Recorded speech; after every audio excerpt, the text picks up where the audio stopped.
नमस्कार. शेगाव लाईव्हमध्ये आपले स्वागत आहे. मी संतोष देठे. जम्मू काश्मीरमधील पहलगाम येथे नुकत्याच झालेल्या दहशतवादी हल्ल्याने देशभरात संतापाची लाट उसळली आहे.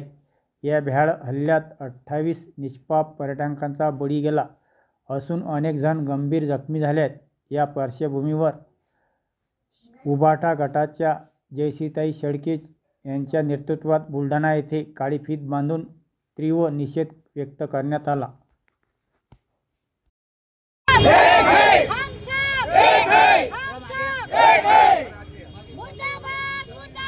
पाकिस्तान मुर्दाबाद, पाकिस्तान मुर्दाबाद, जय जय एक है, एक है मातरम.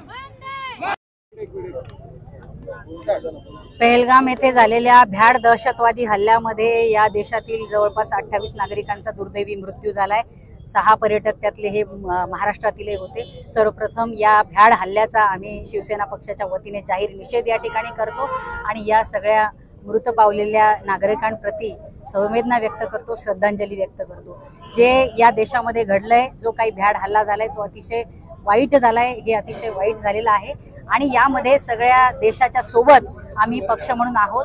निश्चितच या सगळ्याला कुठल्याही प्रकारचं धार्मिक वळण न देता हे जे काही दहशतवादी होते त्यांना पकडून या पाकिस्तानवर आणि या दहशतवादाच्या विरोधात कठोर कारवाई झाली पाहिजे. याच्यामध्ये हिंदू आणि मुस्लिम असा कुठलाही द्वेष भावना आणि वातावरण या देशामधलं बिघडवण्याचं कृत्य किंवा कुठल्याही प्रकारचं वक्तव्य हे कृपया करू नये.